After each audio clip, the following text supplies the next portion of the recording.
Dictatus papae is a compilation of 27 statements of powers arrogated to the Pope that was included in Pope Gregory VII's register under the year 1075. Some historians argue that it was written by Gregory VII himself. Others argue that it has been inserted in the register at a later date, and that it had a different origin. In 1087, Cardinal Deusdedit published a collection of decretals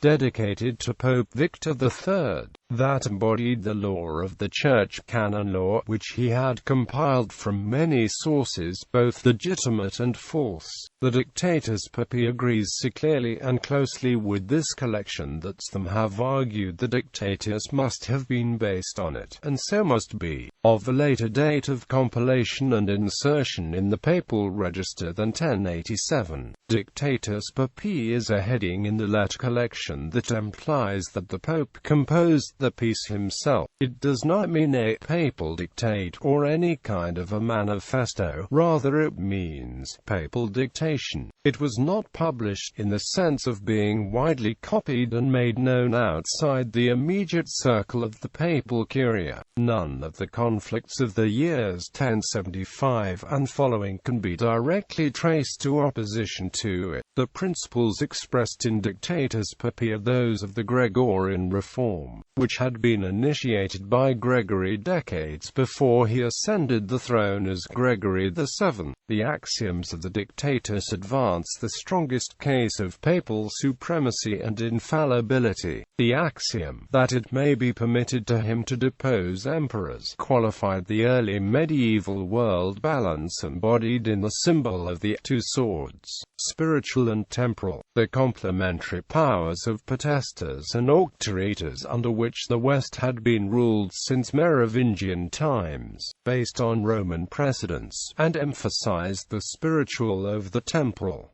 The dictates of the Pope, that the Roman Church was founded by God alone, that the Roman Pontiff alone can with right be called universal, that he alone can depose or reinstate bishops, that in a council his legate, even if a low grade, is above all bishops, and can pass sentence of deposition against them, that the Pope may depose the absent, that, among other things, we ought not to remain in the same house with those excommunicated by him, that for him alone is it lawful, according to the needs of the time, to make new laws, to assemble together new congregations, to make an abbey of a canonry, and, on the other hand, to divide a rich bishopric and unite the poor ones, that he alone may use the imperial insignia, that of the Pope alone all princes shall kiss the feet, that his name alone shall be spoken in the churches, that this title is unique in the world,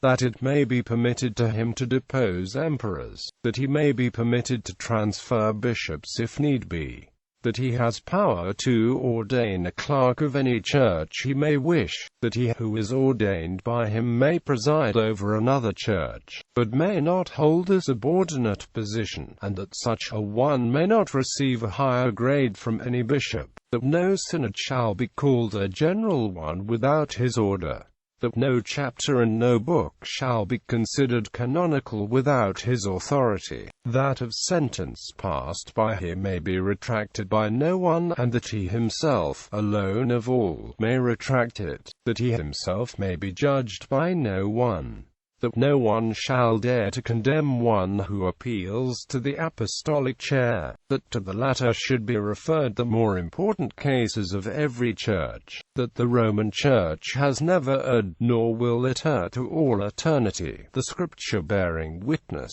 that the Roman Pontiff, if he have been canonically ordained, is undoubtedly made holy by the merits of St. Peter, St. Anodius, Bishop of Pavia, bearing witness, and many holy fathers agreeing with him, as is contained in the decrees of St. Symmachus the Pope, that, by his command and consent, it may be lawful for subordinates to bring accusations, that he may depose and reinstate bishops without assembling a synod, that he who is not at peace with the Roman Church shall not be considered Catholic, that he may absolve subjects from the fealty to wicked men,